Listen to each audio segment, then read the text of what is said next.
Alabado sea Dios. Vayamos al libro de Isaías. ¿Puedo enseñarte algo rápido? Espero que pueda hacerlo. He estado haciendo esto por varias semanas. Si tú ves la palabra Isaías y tú ves la ISAIA, tú te vas a dar cuenta, es una palabra extraña en nuestro idioma. Decimos Isaías en inglés, en la palabra AI, y tú puedes comparar con las otras palabras como la palabra pasillo en inglés, y es caminando por el pasillo, y lo pronuncias con un sonido I. En un inglés propio o apropiado, teníamos que decir Isaiah, pero no lo hacemos y lo pronunciamos como siempre lo hacemos.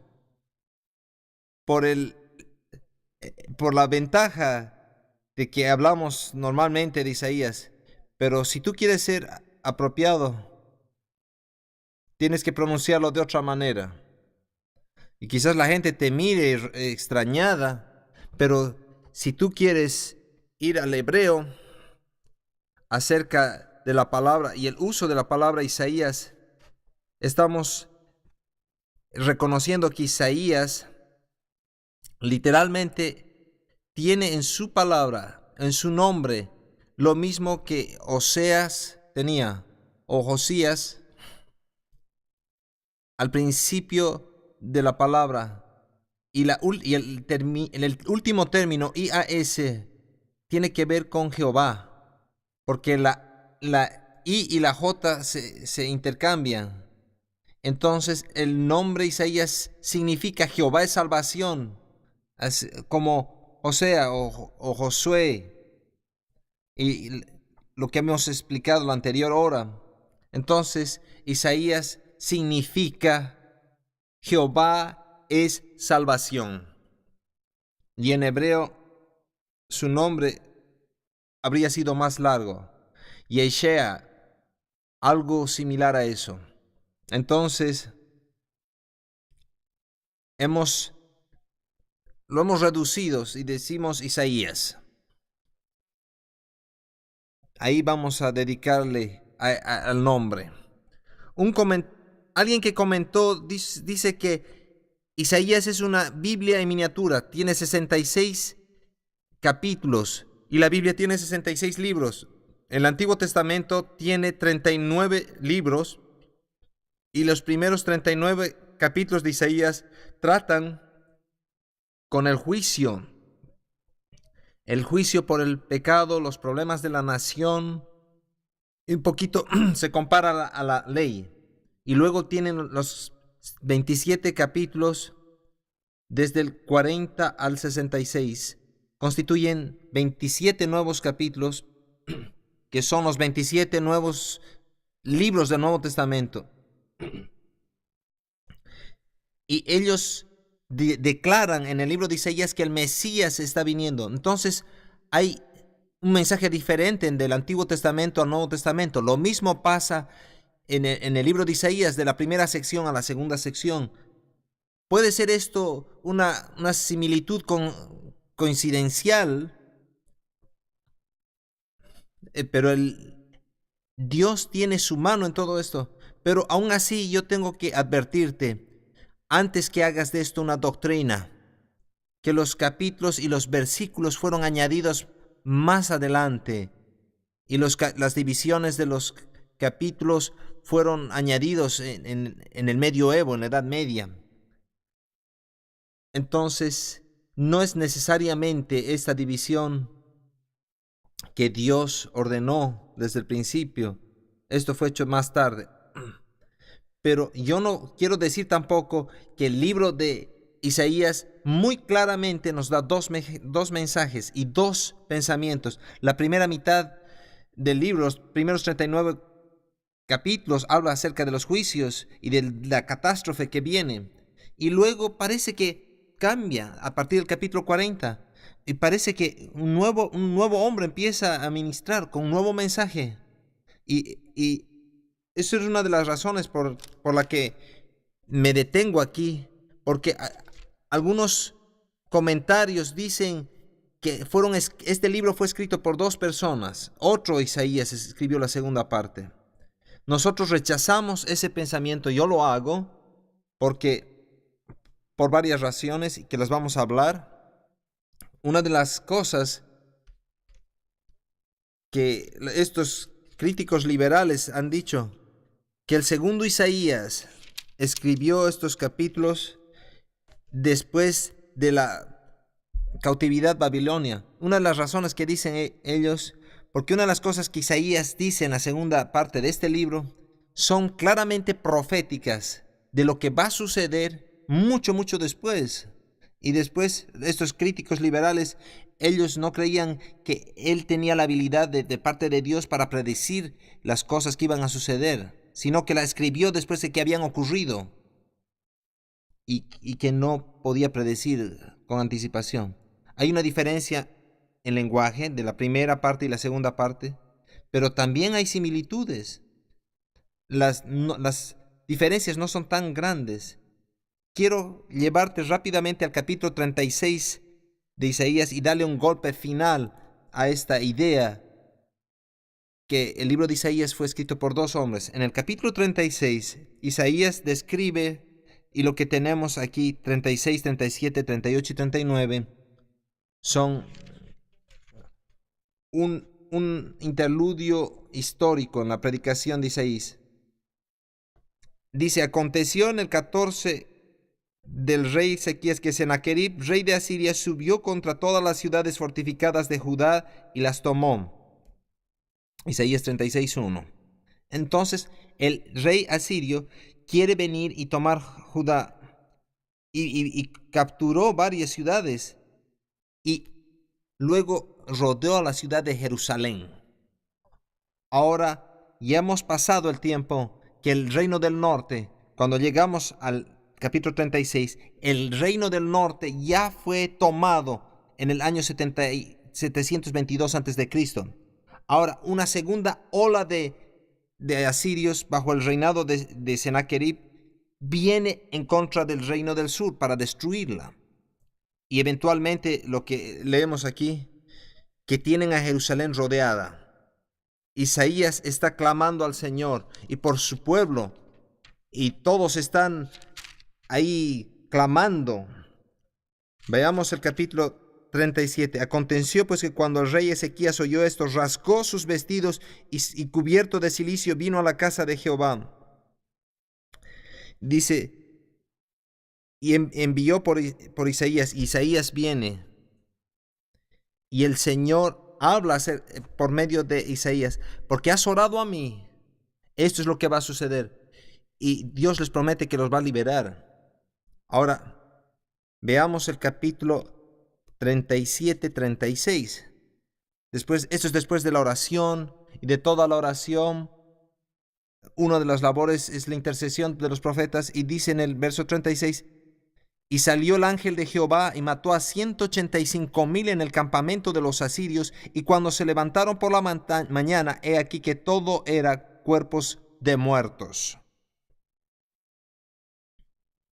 Entonces Sennacherib, rey de Asiria, se fue e hizo su morada en Nínive. Yo no quiero más de esto. Y se va. Ahora, sí, ponte en esta situación. Si tú has visto el reino del norte siendo destruido y tú ves el mismo ejército y ves que te rodea, toma todas tus ciudades excepto la ciudad de Jerusalén y está totalmente rodeada. ¿Qué haces? Tú estabas predicando juicio y estabas predicando, si no se arrepienten, Dios va a destruir esta nación. Pero, ¿quieres verla destruida? No, tú sigues clamando a Dios. Y el reino del sur, bajo el reinado de Ezequías, estaba en un tiempo bueno, estaban sirviendo a Dios. Mejor que otros años. Entonces Ezequías dice, que venga el hombre de Dios, que Isaías viene. Y él que estaba predicando destrucción, catástrofe y juicio sobre las naciones, viene aquí. Y viene a orar esta oración que leemos en estos capítulos aquí. Y luego Dios, soberanamente, un ángel del Señor, viene y destruye todo el ejército, 185,000 soldados fuertes. Y están ahí muertos, tendidos en el campo. Qué tremendo. Ve la liberación. ¿Eso no va a cambiar tu vida? ¿No va a cambiar eso cómo predicas? ¿No va a cambiar tu mensaje si tú ves liberando a Dios de esa manera? ¿Hay alguna pregunta cuando llegamos al final de esta historia que su mensaje cambia? Y el capítulo 40 dice, ¡Aleluya! Es toda una historia diferente. Y yo creo que eso nos da la razón por la diferencia entre la primera parte de los capítulos de juicio y de destrucción y catástrofe. Cuando llegamos al capítulo 40 empieza a cambiar. No son dos distintos escritores, sino el mismo escritor que su vida fue cambiada dramáticamente ese día, cuando vio a Dios liberar a la nación de esa manera tan tremenda. Nunca más Asiria trató de conquistar ni atacar al reino del sur de Judá. Y a propósito, no pasan muchos años hasta que Asiria es conquistado por otro reino y destruida. Vamos a ver eso después. Pero yo creo que Isaías escribe todo este libro y es un solo hombre que escribe. Y es un hombre muy educado. Vamos otra vez a Isaías 1 y veamos cómo él entiende y por qué dije las cosas que dije de él. Él era un hombre muy bien preparado y conocía los temas internacionales. Isaías 1:1, visión de Isaías, hijo de Amós, la cual vio acerca de Judá y Jerusalén en días de Usías, Jotam, Acaz y Ezequías, reyes de Judá. Isaías está profetizando a través de 4 reyes y líderes en Judá. La tradición nos dice, la tradición hebrea nos dice que Isaías, así como lo describe aquí como el hijo de Amós, era pariente del rey. Entonces, Isaías, la familia de Isaías estaba relacionada con la realeza. No estaban en el palacio, pero eran parientes. Aunque la familia de Isaías no tiene un linaje directo del rey, pero están emparentados con el rey. Entonces, si tú aceptas esto, aquí podemos entender que Isaías está cerca del palacio, involucrado con la gente que está gobernando. Y está relacionado con las personas que están en los lugares relacionadas con el gobierno. Él no era como Amós, no era un pastor. Él conoce a estas personas y está relacionado con los dignatarios. Entonces, por eso es que predica las cosas que él predica y dice las cosas que dice, porque él sirve a través de estos 4 reyes. Entonces, él sabe lo que es estar en problemas con estas alianzas y él predica y dice, no confíes en Egipto ni en Siria, no hagan alianzas con estos otros reyes, no se pongan en problemas. Y ese es parte del mensaje que él va a predicar y vamos a ver en unos momentos, porque Isaías está familiarizado con estas situaciones. Una cosa más que tengo que añadir acerca de Isaías es que al final de su vida, sabemos que después en el último rey, después el que siguió al hijo de Ezequías, que era el rey de Judá, no le gusta el mensaje de Isaías. Y la tradición hebrea dice que él aserra en 2. Él fue cortado en 2 aserrado en dos cuando estaba vivo. Manasés no le gustaba a Isaías, no le gustaba su mensaje, el mensaje que predicaba, y Manasés lo hizo matar. La tradición hebrea nos dice eso, no está escrito en la Escritura, pero en Hebreos 11, cuando habla acerca de los famosos de la fe, los héroes de la fe, describe que algunos dieron sus vidas y algunos fueron aserrados en capítulo 11 de Hebreos. Entonces está basado en la tradición hebrea que dice qué es lo que pasó a Isaías en su edad anciana y que no había sido recibido por ese rey. Y Manasés era un rey malvado, impío, y no le gusta el mensaje de Isaías. Veamos la historia y lo que está ahí. Tú puedes ver en la línea de tiempo, en el esquema que te he dado, cuánto dura su ministerio y que cubre estos reyes que aquí menciona, y nos dice aquí, el mensaje de Isaías es salvación. 26 veces usa la palabra salvación. Los otros profetas usan un puñado de veces, pero Isaías habla acerca de salvación 26 veces y usa ese término, salvación. Él describe el poder del Señor, esta obra del Señor, que Dios ha venido a salvarlos. También se lo llama a Isaías un profeta evangélico porque habla mucho acerca de la salvación. Él dice más acerca del Mesías y de la salvación y de la primera venida y aún de la segunda venida, más que ningún otro libro del Antiguo Testamento. Isaías dice más acerca del Mesías y de la salvación que ningún otro libro del Antiguo Testamento. Isaías es el libro más citado por los escritores del Nuevo Testamento. Los escritores del Nuevo Testamento citan Isaías más que cualquier otro libro del Antiguo Testamento. Entonces nos da aquí mucha credibilidad.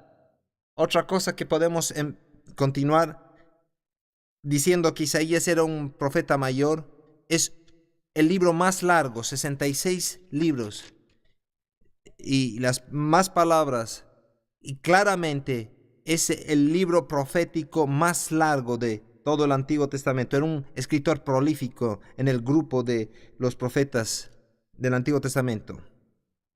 Podemos resumir el mensaje de Isaías. Él dice, están en pecado. Una palabra, pecado. Todos los escritores dicen eso, pero podemos ver esto en Isaías. Y él dice, si no se arrepienten del pecado, van a ser destruidos. Ese es el siguiente parte de su mensaje. La destrucción viene y van a ser destruidos si no cambian sus caminos. La tercera cosa que dice, en medio de toda esa destrucción, va a haber siempre un remanente. Isaías usa esta palabra remanente más que los otros escritores del Antiguo Testamento.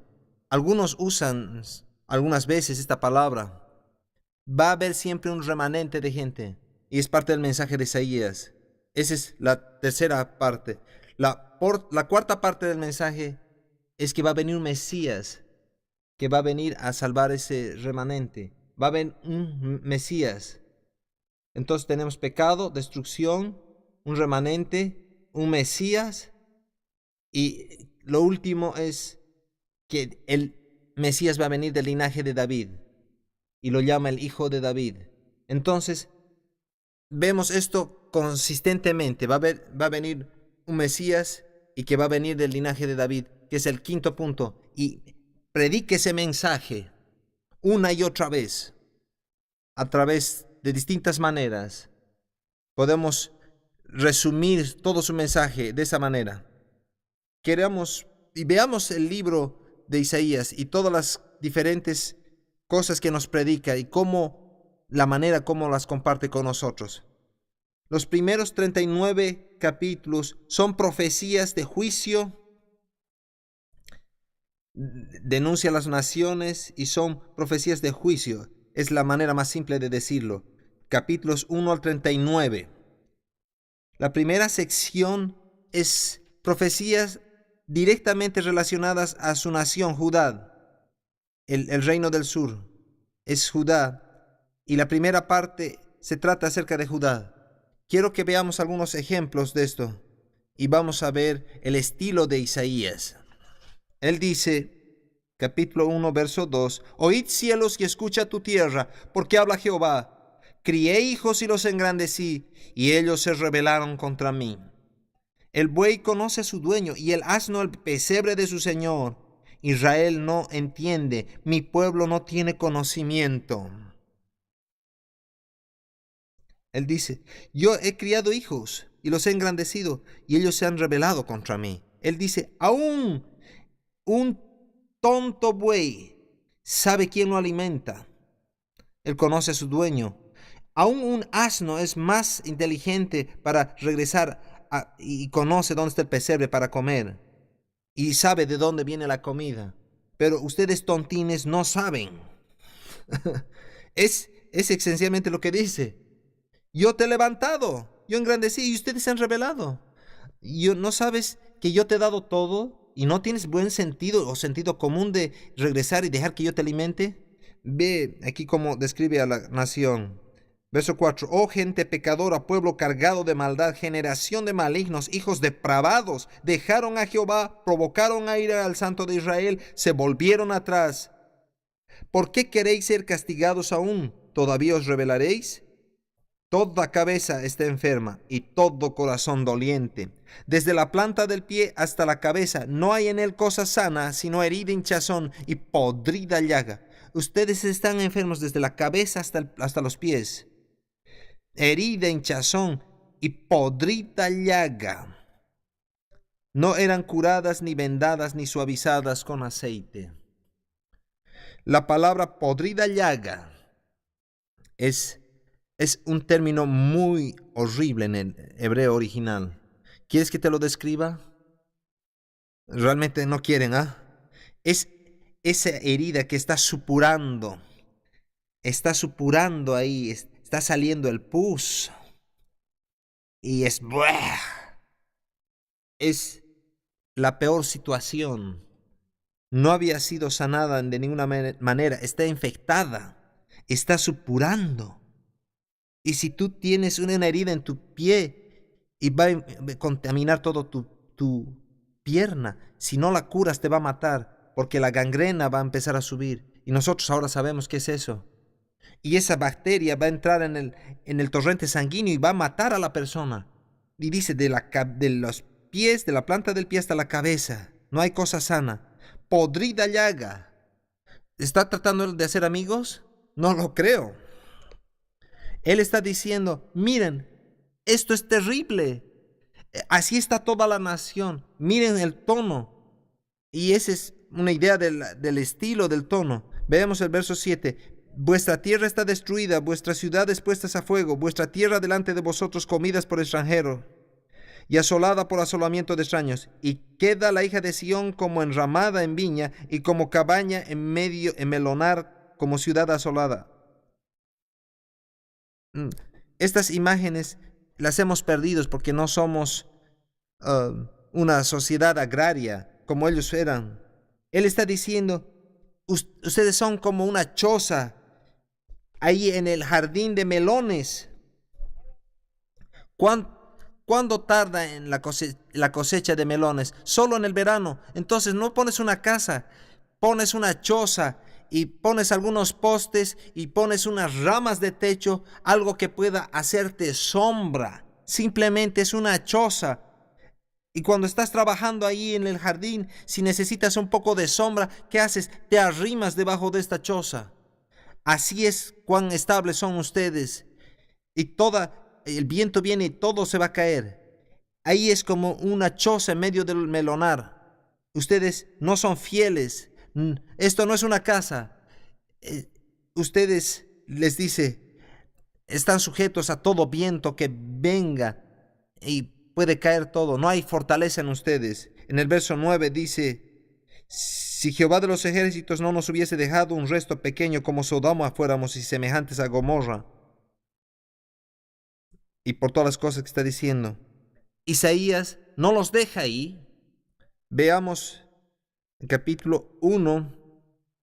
Han tratado todas estas cosas. En el verso 16 dice: lavaos y limpiaos, quitad la iniquidad de vuestras obras de delante de mis ojos, dejad de hacer lo malo, aprended a hacer el bien, buscad el juicio, resistid al agravio, haced justicia al huérfano, amparad a la viuda. Está diciendo, vayan y hagan lo que saben que tienen que hacer, ayuden a las viudas, a los huérfanos, limpiaos, levántense, límpiense. Él está describiendo todas las heridas, la hinchazón, de la planta del pie hasta la cabeza. Ustedes tienen que limpiarse. Quizás no acaben tan mal. Luego dice este verso clásico: venid luego, dice Jehová, y estemos a cuenta. Si vuestros pecados fueren como la grana, como la nieve serán emblanquecidos. Si fueren rojos como el carmesí, vendrán a ser como blanca lana. La imagen aquí ya la hemos perdido, pero él está diciendo, si vuestros pecados fueran como la grana era un dispositivo que usaban los hebreos, que era el color rojo más profundo para teñir. En su manufactura textil, el dispositivo más poderoso que usaban para teñir era rojo como la grana. Ese es el color más fuerte que él conoce. Y él usa el rojo como la sangre derramada. Pero ellos se van a convertir blancos como la nieve. Ellos no podían lavar y dejar una prenda blanca como nosotros podemos hacerlos, porque ellos no tenían los detergentes que tenemos nosotros. Cualquier marca que tú uses, ellos no podían emblanquecer las cosas como la nieve. Pero ellos conocían la nieve en el monte Hermón, en el norte. Ellos sabían lo que era, tenía tan blanco como la nieve. Algunas veces nevaba en Jerusalén, algunos años cae un poco de nieve. Raramente se cubre todo con nieve, pero ellos vieron la nieve. Entonces él dice, les da el concepto: si fueren tan rojos como la grana, así como la grana, como la nieve serán emblanquecidos. Y luego dice, si fueren rojos como el carmesí, vendrán a ser como blanca lana. Ellos vieron a las ovejitas, a los corderitos pequeños, blancos. Ellos sabían lo que eran. Ellos sabían de lo que estaba hablando. Entonces Dios puede cambiar. Dice el Señor, razonemos. Si vuestros pecados fueren como la grande y están en tremendo desastre, yo puedo ayudarlos. El verso 19, si quisiereis y oyereis, comeréis el bien de la tierra. Si no quisiereis y fuereis rebeldes, seréis consumidos a espada, porque la boca de Jehová lo ha dicho. Él describe aquí y dice esta imagen, y ese es el estilo de Isaías. Yo quiero llevarte un poco por estos pasajes. Quiero que veas cómo él describe aquí y cómo les dice: ustedes tienen que quitar todas estas cosas, toda esta iniquidad y convertirte en lo que Dios quiere. Dice, si quisieres y oyeres. Hay gran enseñanza aquí. Voy a dejar a los otros porque te enseñen esto. Si quisierais y oyereis. Tu corazón tiene mucho que hacer. ¿Cómo tú te acercas? Oh, lo voy a hacer, puedes decir, y obedecer a regañadientes.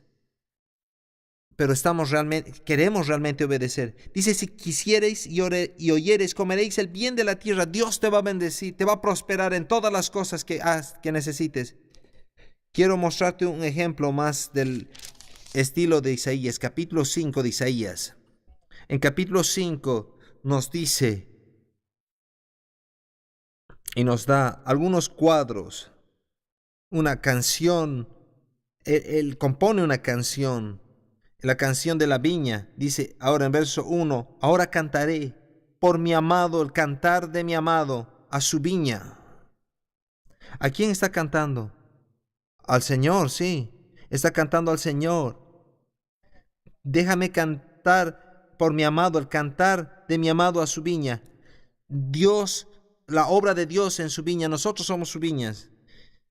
Tenía mi amado una viña en una ladera fértil, la había cercado y despedregado y plantado de vides escogidas, había edificado en ella una torre y hecho también en ella un lagar, y esperaba que diese uvas, y dio uvas silvestres. Dios, dice, preparó el terreno. Él construyó una torre, no una choza. Hay un contraste, lo que estaba hablando antes. Él puso una torre y él construyó en medio de eso, y la cercó, y puso un lagar, y puso las mejores vides, pero no dio buen fruto, y dio uvas silvestres, y continúa, él no los deja ahí. Dice, verso 3, ahora pues, vecinos de Jerusalén y varones de Judá, juzgad ahora entre mí y mi viña. ¿Qué más se podía hacer a mi viña que yo no haya hecho en ella? Y empieza a describir y usa esto. Yo los he plantado a ustedes en esta mejor tierra, la tierra de la promesa. Yo te he puesto como viña escogida. Tú eres la escogida. Yo te he traído y te he puesto en el lugar más fructífero, en la tierra que fluye leche y miel. Yo he esperado que traigas buen fruto. ¿Y qué es lo que he tenido? Oh, él describe cómo ellos tienen que ser podados y destruidos. Y hay todos estos espinos. Ya no voy a mandar a las nubes que lluevan sobre ustedes, ni van a prosperar. Es lo que básicamente está diciendo. Veamos el verso 7. Dice, ciertamente la viña de Jehová de los ejércitos es la casa de Israel, y los hombres de Judá planta deliciosa suya. Esperaba juicio, y he aquí vileza. Justicia, y he aquí clamor. Quiero llevarte más profundamente en esto, porque quiero que veas el estilo de Isaías. Él usa un juego de palabras aquí. No lo entendemos porque no estamos leyendo en hebreo. Pero está diciendo, ¿qué podía hacer más? Dice, esperaba juicio, y he aquí vileza. La palabra juicio en hebreo es mispat. No necesitas escribir esto, escúchalo nomás. La palabra juicio es mispat, pero he encontrado vileza. Y la palabra por vileza es mispak. Dice, yo busqué mispat y he encontrado mispak. Está jugando con las palabras. Él estaba buscando juicio y ha hallado vileza. Están cerca, pero en hebreo no lo podemos entender en castellano. Ese es su estilo, porque Isaías hace esto a lo largo del libro. Y él dice, estaba buscando por una cosa y he encontrado algo. Y la siguiente frase dice, yo esperaba justicia, sedaca, y he aquí clamor, seca. Estaba buscando, y las palabras son muy cercanas, hay similitudes en ellas. Estaba buscando por justicia, y aquí he hallado clamor. La gente clamando, como en una protesta.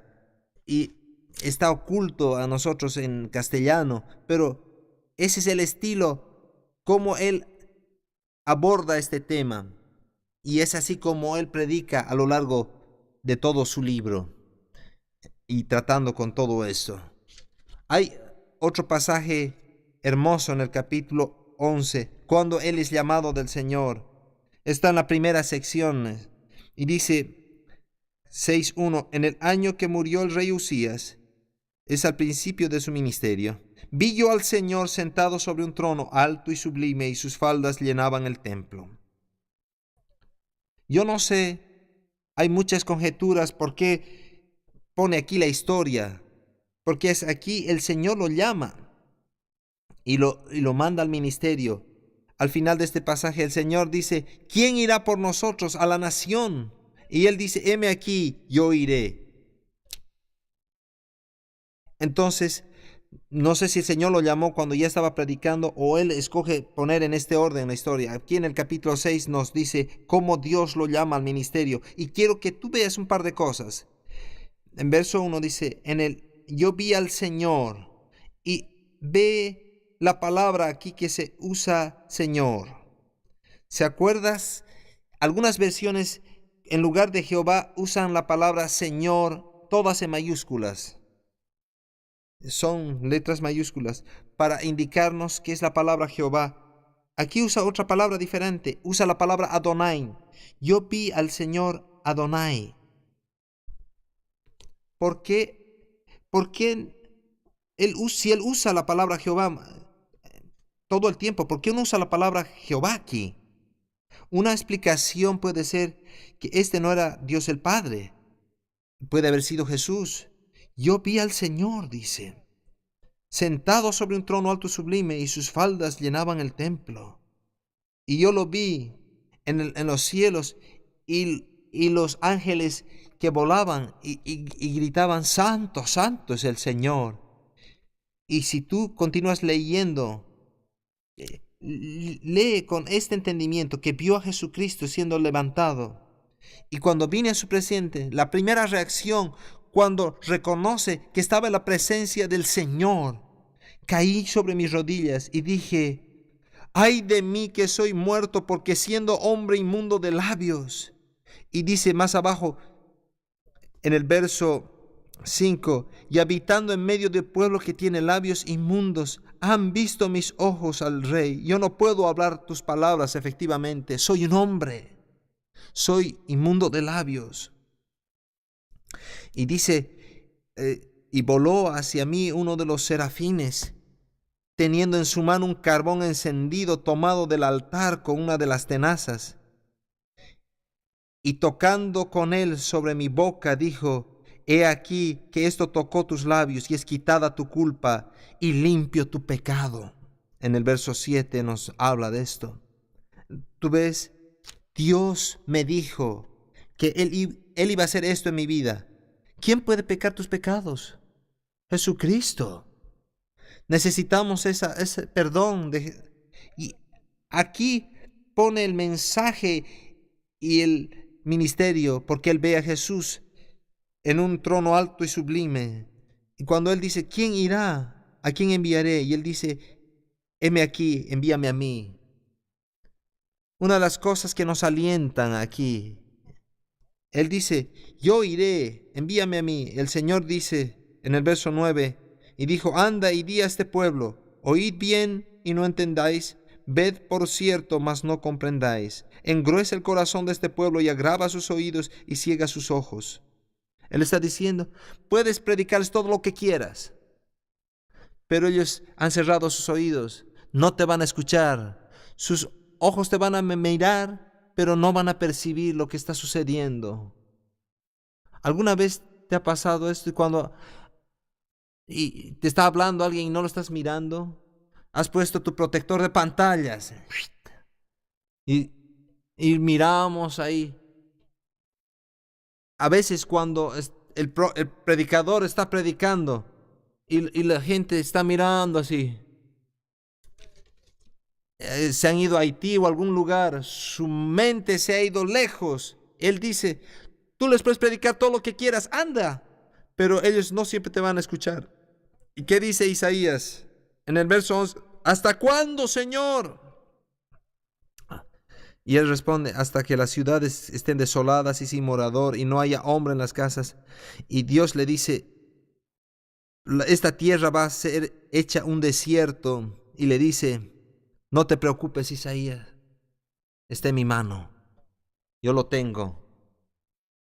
Va a quedar un tronco en el último verso del capítulo, en el verso 13, y si quedare aún en ella la 10ª parte, esta volverá a ser destruida, pero como el roble y la encina, que al ser cortados aún queda el tronco, así será el tronco, la simiente santa. Él dice, puedes cortar toda la nación, pero va a quedar el tronco. ¿Y sabes qué va a salir del tronco? Un renuevo, un retoño, y va a crecer. Saltemos al capítulo 11, por favor, conmigo. Capítulo 11. Verso 1. Saldrá una vara del tronco de Isaí, un vástago retoñará de sus raíces. Y reposará sobre él el espíritu de Jehová, espíritu de sabiduría y de inteligencia, espíritu de consejo y de poder, espíritu de conocimiento y de temor de Jehová. Y le hará entender diligente. ¿A quién se refiere? Jesucristo se va a levantar de la raíz de David.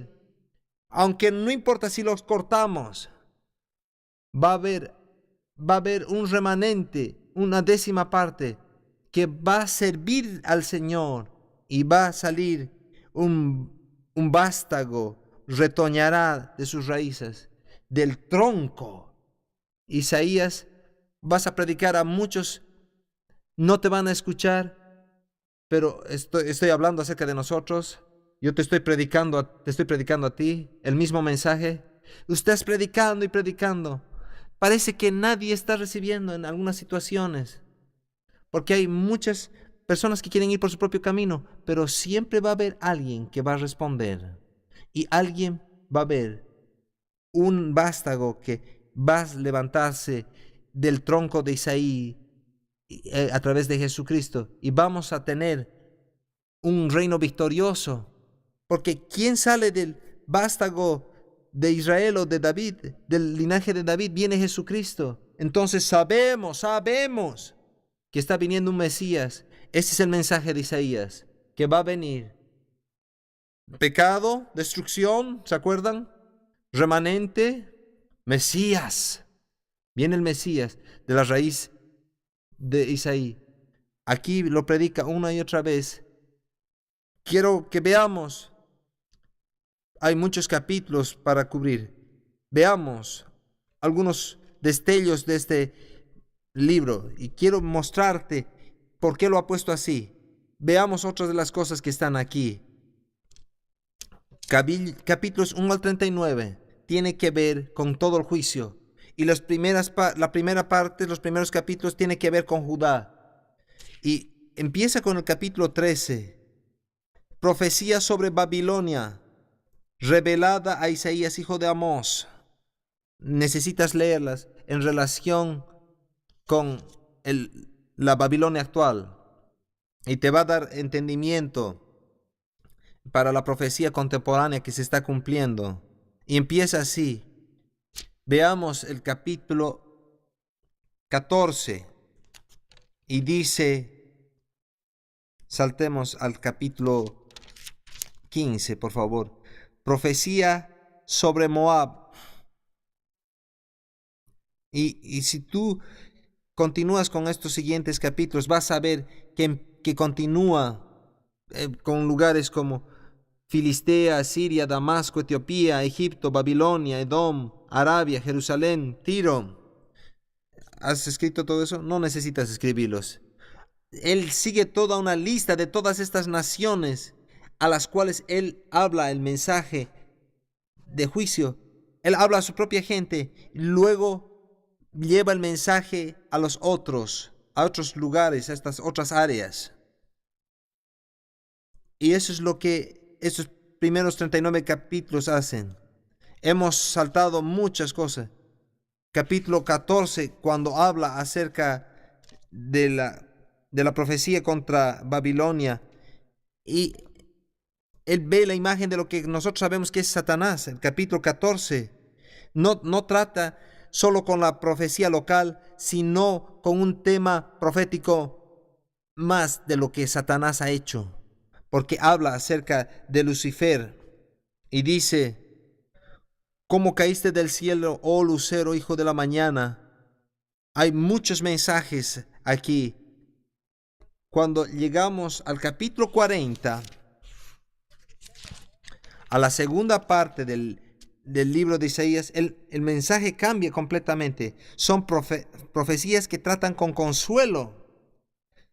Ahora, de juicio cambia a consuelo. Desde el capítulo 40 hasta el 66 es la última parte del libro, y trae un mensaje muy diferente.